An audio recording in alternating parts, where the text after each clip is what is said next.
Chapter 10. He couldn't at first leave the fire. It was so precious to him, so close and sweet a thing, the yellow and red flames brightening the dark interior of the shelter, the happy crackle of the dry wood as it burned, that he couldn't leave it. He went to the trees and brought in as many dead limbs as he could chop off and carry, and when he had a large pile of them, he sat near the fire, though it was getting into the warm middle part of the day, and he was hot, and broke them into small pieces and fed the fire. "I won't let you go out," he said to himself, to the flames. "Not ever." And so he sat through a long part of the day, keeping the flames even, eating from his stock of raspberries, leaving to drink from the lake when he was thirsty. In the afternoon, toward the evening, with his face smoke-smeared and his skin red from the heat, he finally began to think ahead to what he needed to do. He would need a large woodpile to get through the night. It would be almost impossible to find wood in the dark, so he had to have it all in and cut and stacked before the sun went down. Brian made certain the fire was banked with new wood, then went out of the shelter and searched for a good fuel supply. Up the hill from the campsite, the same windstorm that left him a place to land the plane, had that only been 3 or 4 days ago, had dropped 3 large white pines across each other. They were dead now, dry and filled with weathered, dry, dead limbs, enough for many days. He chopped and broke and carried wood back to the camp, stacking the pieces under the overhang until he had what he thought to be an enormous pile, as high as his head and 6 feet across the base. Between trips, he added small pieces to the fire to keep it going, and on one of the trips to get wood, he noticed an added advantage of the fire. When he was in the shade of the trees breaking limbs, the mosquitoes swarmed on him, as usual, but when he came to the fire, or just near the shelter where the smoke eddied and swirled, the insects were gone. It was a wonderful discovery. The mosquitoes had nearly driven him mad, and the thought of being rid of them lifted his spirits. On another trip, he looked back and saw the smoke curling up through the trees,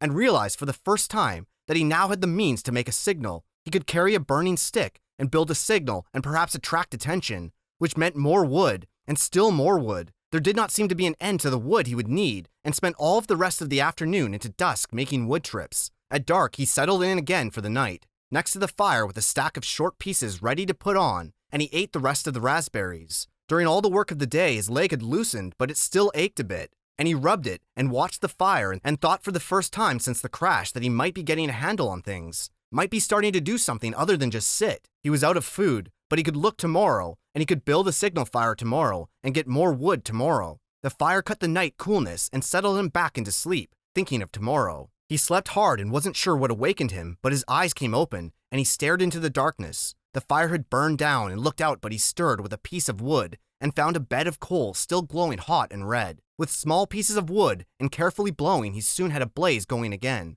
It had been close. He had to be sure to try and sleep in short intervals so he could keep the fire going, and he tried to think of a way to regulate his sleep, but it made him sleepy to think about it, and he was just going under again when he heard the sound outside. It was not unlike the sound of the porcupine, something slithering and being dragged across the sand, but when he looked out the door opening, it was too dark to see anything. Whatever it was stopped making that sound in a few moments, and he thought he heard something sloshing into the water at the shoreline. But he had the fire now, and plenty of wood, so he wasn't as worried as he had been the night before. He dozed and slept for a time, awakened again just at dawn gray light, and added wood to the still smoking fire before standing outside and stretching, standing with his arms stretched over his head, and the tight knot of hunger in his stomach. He looked toward the lake and saw the tracks. They were strange. A main center line up from the lake in the sand with claw marks to the side, leading to a small pile of sand, then going back down to the water. He walked over and squatted near them, studied them, tried to make sense of them. Whatever had made the tracks had some kind of flat dragging bottom in the middle and was apparently pushed along by the legs that stuck out to the side, up from the water to a small pile of sand,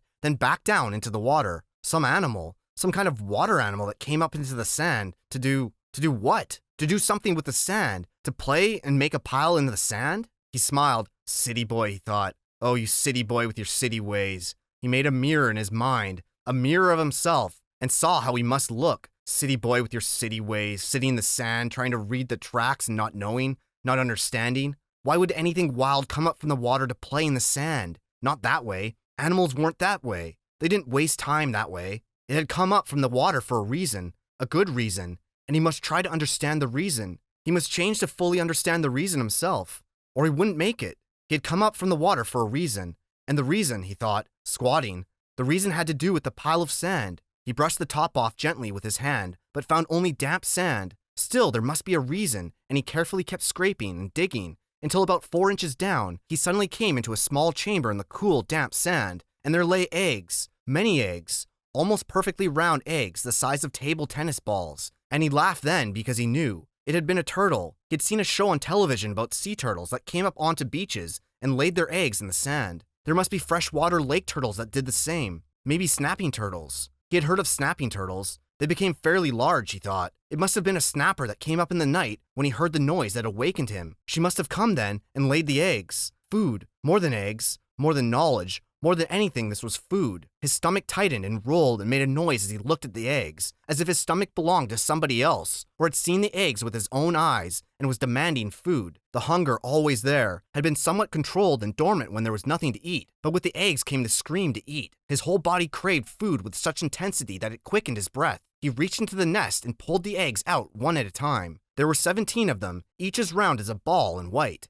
They had leathery shells that gave instead of breaking when he squeezed them. When he had them heaped on the sand in a pyramid, he had never felt so rich somehow. He suddenly realized that he didn't know how to eat them. He had a fire but no way to cook them, no container, and he had never thought of eating a raw egg. He had an uncle named Carter, his father's brother, who always put an egg in a glass of milk and drank it in the morning. Brian had watched him do it once, just once, and when the runny part of the white left the glass and went into his uncle's mouth and down the throat in a single gulp, Brian almost lost everything he had ever eaten. Still, he thought, still, as his stomach moved towards his backbone, he became less and less fussy. Some natives in the world ate grasshoppers and ants, and if they could do that, he could get a raw egg down. He picked one up and tried to break the shell, and found it surprisingly tough. Finally, using the hatchet, he sharpened a stick and poked a hole in the egg.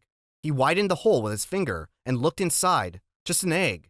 It had a dark yellow yolk and not so much white as he thought there would be. Just an egg. Food. Just an egg he had to eat. Raw. He looked out across the lake and brought the egg to his mouth and closed his eyes and sucked and squeezed the egg at the same time and swallowed as fast as he could. Ugh! It had a greasy, almost oily taste, but it was still an egg. His throat tried to throw it back up. His whole body seemed to convulse with it, but his stomach took it, held it, and demanded more. The second egg was easier, and by the third one he had no trouble at all. It just slid down. He ate 6 of them, could have easily eaten all of them and not been full, but a part of him said to hold back, save the rest. He couldn't now believe the hunger. The eggs had awakened it fully, roaringly, so that it tore at him. After the 6th egg, he ripped the shell open and licked the inside clean, then went back and ripped the other 5 open and licked them out as well, and wondered if he could eat the shells. There must be some food value in them, but when he tried, they were too leathery to chew, and he couldn't get them down. He stood away from the eggs for a moment, literally stood and turned away so that he couldn't see them. If he looked at them, he would have to eat more. He would store them in the shelter and eat only 1 a day. He fought the hunger down again, controlled it. He would take them now and store them and save them and eat 1 a day, and he realized as he thought it that he had forgotten that they might come. The searchers. Surely they would come before he could eat all the eggs at one day. He had forgotten to think about them, and that wasn't good.